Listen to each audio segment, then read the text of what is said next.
evening. Glad to have you back with us on what's been a beautiful day in the neighborhood. A lot of sunshine, a lot of winds out there blustering about, and we've got our eyes on the weather forecast that could entail some more wind, causing some damage, damaging hail, as well as rain, maybe even some brief tornadoes.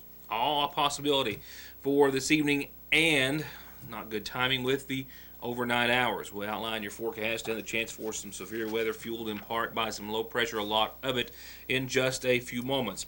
We'll also be talking about ECHO. It's a wonderful undertaking by the Community Foundation in McGoffin County and the high school and middle school students and all those who have joined together to be a part of this event. One they hope will continue to build a bridge between our students and our community. It's a really great story, and tonight is just telling you what it's about and the event that they have put together, which is going to be even more so. We'll talk about a couple of reports, a viewing area man in jail on child abuse charges, and the details surrounding a Knott County man's sentencing today are pretty hard to stomach in regards to what he's alleged to have done to so many minor children, many under the age of 10. We'll cover that and much more detail and many other reports to follow in just a few moments. Only a couple of other things because we do indeed have a lot of ground to cover in our headlines. First and foremost, the second mining fatality of 2017 in Kentucky has now been reported after a falling boulder at a surface coal mine has claimed a 33-year-old miner's life. Joseph Parton died early this morning. A section of exposed rock reportedly fell on him in the Green Hill Mining number 51 mine that's in Whitley County. He was doing some maintenance work in that area when a section of rock fell on him. He was pronounced dead at the scene. The Kentucky Energy and Environment Cabinet says they have shut down the mine and investigation is ongoing, and they continue to send out prayers to his family. Once again, identified as 33-year-old Joseph W. Parton. This was for our community calendar, which is where it will go after this announcement. The open door at St. Luke's Catholic Church here on Parkway Drive in Sangersville. The open door has hours set for Tuesday and Thursdays, 9 to 1, Wednesdays and Fridays from 10 until 5, and they're open Saturdays from 10 until 4. And they say at a very reasonable price, and that's an understatement to say the very least. Good, clean, used clothing for infants, kids, women, and men, and some household items, with all the proceeds helping to buy diapers for their diaper program. So it's a win-win for everyone. And I'm told that coming as of around April the 15th, which is just a couple of weeks away, they're going to have reworked or refurbished microwaves, fans, small appliances, hand tools, and much, much more. The open door at St. Luke's here in Sangersville. Be sure and check them out for some major, major savings. Our top story tonight will center around a Knott County man who will spend more than his life in prison, 4 lives if he had them, consecutively for drug trafficking and what was said to be aggravated sexual abuse of several minors. Federal Judge Amul Tapar sentenced this Knott County man to not 1 but 4 consecutive life sentences for drug trafficking and sexually abusing the children of parents that he sold or had drug transactions with. Tapar sentenced Freddie Kennedy Jr., around 53 years of age, on 1 count of conspiracy to distribute oxycodone, 7 counts of crossing a state line with the intent to engage in a sexual act with a minor under the age of 12, and 10 counts of transporting a minor under the age of 18 across a state line, all with the intent to engage in criminal sexual activity. Evidence established during the trial said that from April of 2013 through June of 2015, Kennedy organized a drug conspiracy in which several other people would travel to out-of-state pain clinics and get prescription drugs, mostly OxyContin or oxycodone, and in exchange for funding these trips, Kennedy received a portion of the drugs. A similar scheme or plan like we've heard so many other times that so many other people and some McGoffin Countyans have gone to prison for. And when Kennedy got his portion of those drugs, he then distributed them to local dealers and users in at least Knott and Perry counties, distributing thousands and thousands of oxycodone pills. And the evidence also established that on multiple occasions, and beginning sometime around October of 2013, Kennedy had sexual contact with 4 minor victims, including with 3 who were under the age of 10 at the time he abused them. Kennedy got access to these minors because their parents were people that he encountered during his drug trafficking operations. And Kennedy would sexually abuse them by offering to watch the kids. And while watching them, he would intentionally groom them. He bought them expensive gifts and presents. He would take them to movies, out to eat, take them shopping, all in an effort to gain their trust. And while some of the sexual abuse occurred at Kennedy's homes in Perry and Knott counties, much of it happened during separate out-of-state trips where he would take the kids with him. Kennedy took them for overnight stays at a hotel in Indiana. The young children would stay in the same room with Kennedy, and on each occasion, Kennedy engaged in sexual acts with minor victims. As for his sentence, parole is not available in the federal system, so he must serve out the entirety of his life sentence, or life sentences, if you will. This after being convicted during a 2-day trial this past February. And the viewing area man is also in the Big Sandy jail as of this evening. He charged with abuse of a 4-year-old child. The Kentucky State Police from Post 9 says they responded to a complaint yesterday of a child being hurt or possibly abused, and their investigation determined that a small child at the age of 4 suffered multiple cuts and bruises to its body, and they believe at the hands of 29-year-old Billy Keaton, who has since been charged with a single count of criminal abuse of a child 12 years of age or under. The 4-year-old was taken to an area hospital, and the condition was not severe enough that it was not kept but treated and released. Keaton, however, was detained and, as I said, placed in the Big Sandy Regional Detention Center for, once again, criminal abuse of a child for the 4-year-old victim. The Kentucky State Police continues to investigate. And I'll be right back with more headlines in just a moment. To get high-speed internet on their state-of-the-art fiber optic network for all of your home and business solutions, or to watch TV without a contract on over 200 digital channels with superb quality, or stay connected with family and friends with 24/7 telephone service you can always depend on, contact Foothills Broadband today. Or just click on their link to the right to find out how they're working to provide the latest in communications at affordable prices with exceptional service at Foothills Broadband. Well, apparently, our friend Scotty B. Patrick never sleeps. And that's not surprising if you know him. The Scotty B. of the Sagersville National Bank and of the Community Foundation has now reached out to the Montgomery County Schools through retired educator and Community Foundation member Joyce Joseph, who's still active in education. He's done so to see how the Community Foundation and students can come together and get each more involved in their community. And together they have come up with ECHO. Empower, community, help others. What you send out comes back. Very appropriate. And they're going to start by showcasing our youth talent by inviting the community, the entire county, and anyone else to come and see it all firsthand.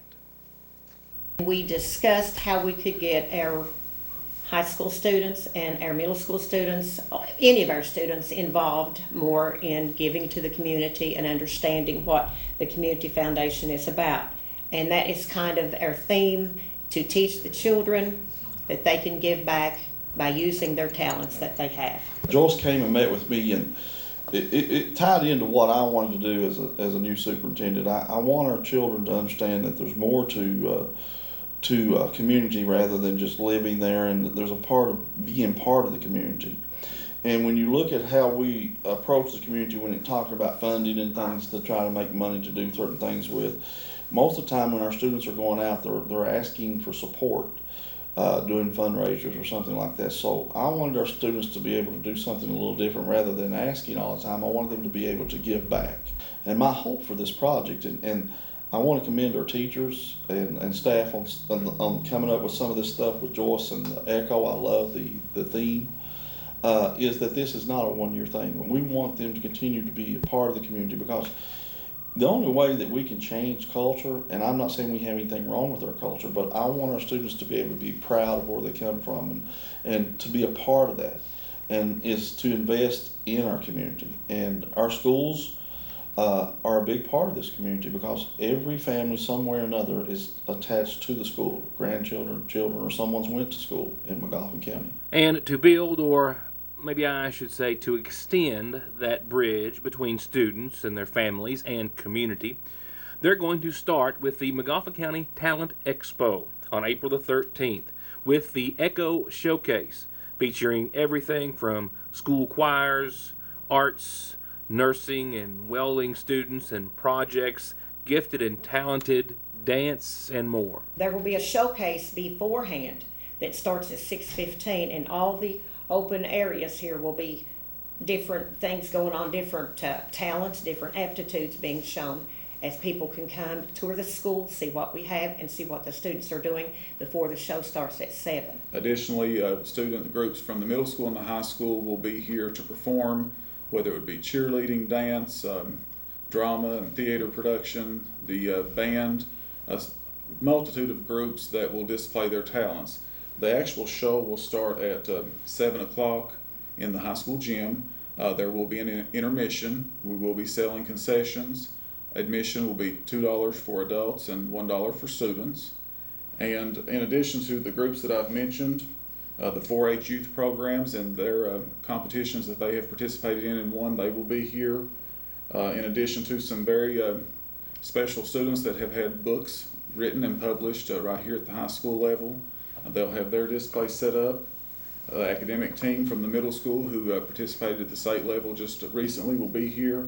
So it's just going to be an opportunity for all of McGoffin County students, whether they be middle school, high school, or career and tech students, to show what they've learned in our schools and what their talents really are. Now, I ask you to stop and think. Think about what they're trying to accomplish here in student and community involvement, and how, like Community Day, for example, there has to be a first. And think about the hundreds of thousands of dollars that Community Day has raised and will raise, and how the only other things needed to make this work and a success is you coming out and being a part of it on Thursday the 13th. We wanted everybody to be able to come out and enjoy this and be able to see their kids. And not, if you don't have kids, you'll still enjoy it. It'll be a good night of entertainment, a variety of different ways to gather information about the school system. Plus, you can have a meal here. We want our kids to be able to do something.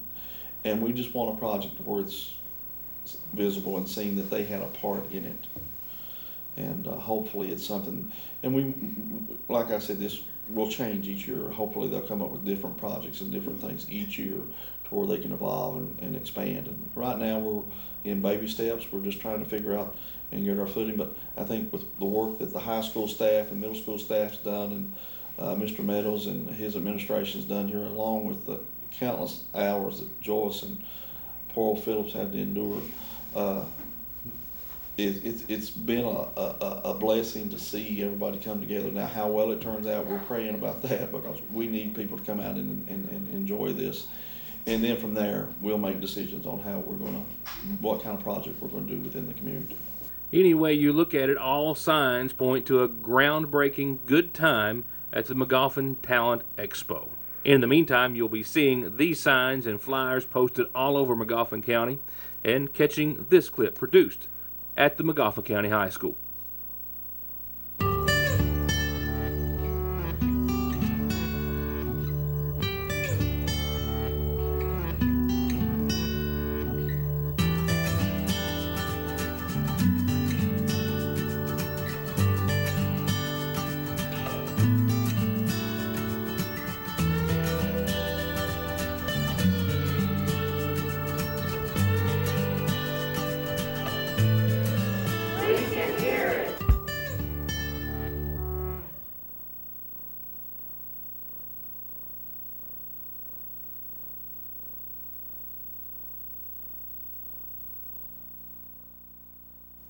Still have some serious weather to talk about right now. Several announcements on your McGoffin Farm Bureau community calendar. I've got a happy 86th birthday wish that kicks off tonight's calendar. Best, biggest birthday wishes going out to Bertha Hilton with a whole lot of love from a whole lot of family and friends. A happy, happy, happy 86 to you. And you know, I've been doing this show a long time, long enough to recognize some birthdays that I get to do for some folks, you know, year after year. And I know that I have had the opportunity and privilege before to wish Miss Holly Kate Mead a happy birthday, this time on her 9th.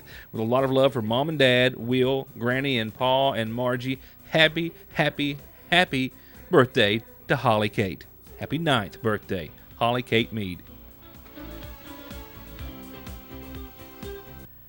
If you haven't made plans for lunch tomorrow, make plans to support the Operation School Shoe fundraiser by the Lakeville Baptist Church. They are serving a big soup bean dinner. They'll deliver tomorrow, I think, from 11 till 2, and you can order in advance by calling 792-0090. Tomorrow, call 349-6300. You can eat with them, pick it up. They will deliver a big soup bean dinner, all for Operation School Shoe.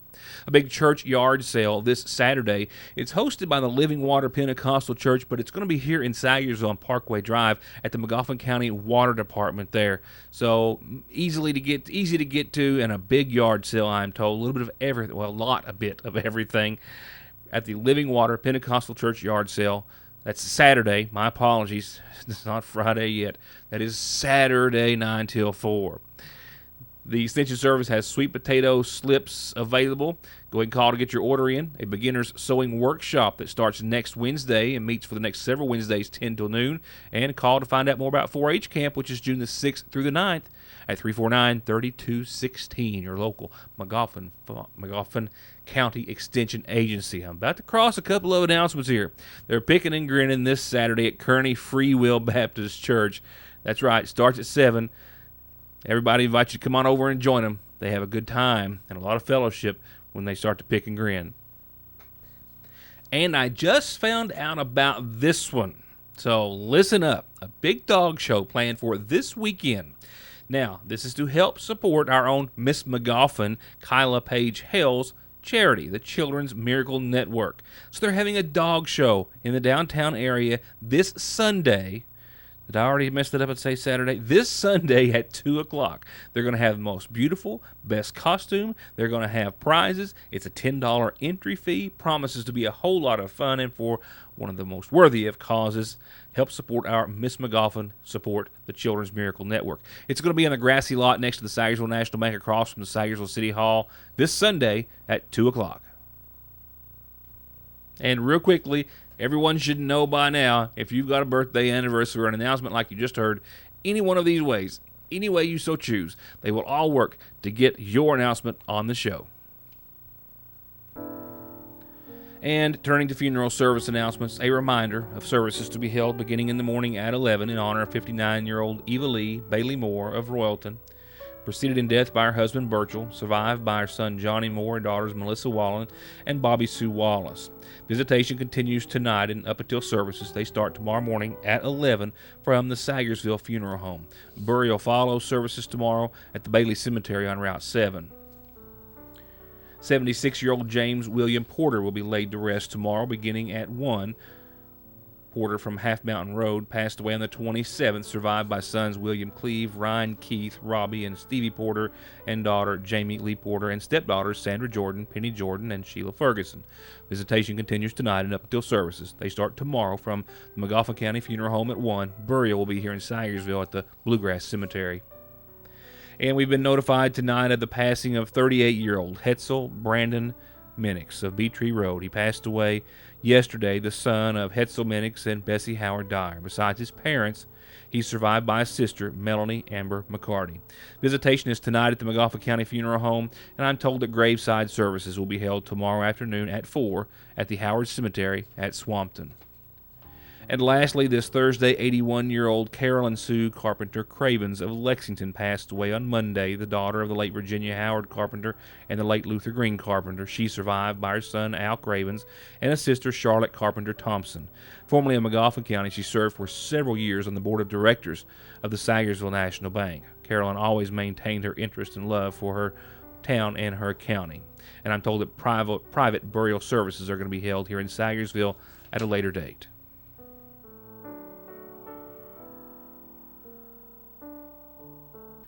Weather-wise, we're still a few hours away from what could be some severe weather, some thunderstorms with some winds, some hail, and possibly even some brief tornadoes. Pretty much right now, Illinois, Indiana, they're getting in on the rougher stuff, and these are putting down some significant thunderstorms, a lot of lightning, and a lot of winds.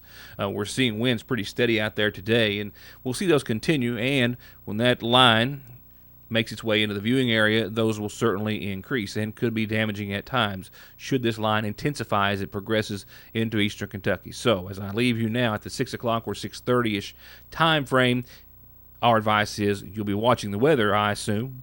We hope you'll be watching the weather over the next few hours. The National Weather Service has us in a slight risk category for some severe weather for the remainder of this evening. And again, those main threats, damaging winds, large hail, and some heavy rain associated with them.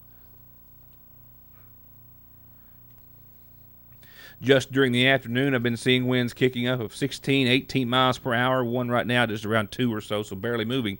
But we did here at the studio break the 80-degree mark this afternoon. Yep, that's right. So you can count that warm air in on increasing possibly the risk for some severe thunderstorms over the course of the overnight. So tonight, we'll say showers and thunderstorms likely late with a low of around 54. South winds around 5 to 10. We've seen them gust upwards close to 20. And if we get in on some showers and thunderstorms, those bigger winds will be what we'll be worrying about. As for your tomorrow, we'll see temperatures. Watch what they do. From 54 tonight, there's a lot of cold air behind this, and they will gradually fall from 54 for the low in the morning to around 52 by tomorrow evening. That's also accompanied with winds out of the southwest and west around 5 to 20 on a steady basis. As far as showers and thunderstorms, they are quite likely to continue in the morning and afternoon hours. Still a 40% chance for your Friday night. Your weekend is looking pretty dry, mostly cloudy, and around 58 degrees on the first half of it, with a low of around 41. Winds out of the west much more calm at around 6 miles per hour at most, but otherwise just mostly cloudy and upper 50s for Saturday. And then temperatures will take a big jump into the latter half of your weekend, 69 and mostly sunny. That's going to be great weather for the dog show that I just told you about a few moments ago as things will calm down. The showers, guess what? By late Sunday night, they make a return to the tune of about 30% during the overnight, and by the first of next week, we get back into that same old song and dance. We'll see the 60s, we'll see clouds, and we'll see showers and maybe a few more storms Monday and Tuesday and Wednesday and Thursday, and you get the drift. And that's going to wrap it up for this Thursday. What's been a beautiful one so far, but what could be a bumpy one during the overnight. Please keep your eye on the weather. And we'll see you back here tomorrow night, safe and sound, for more of your news today. Thanks for watching.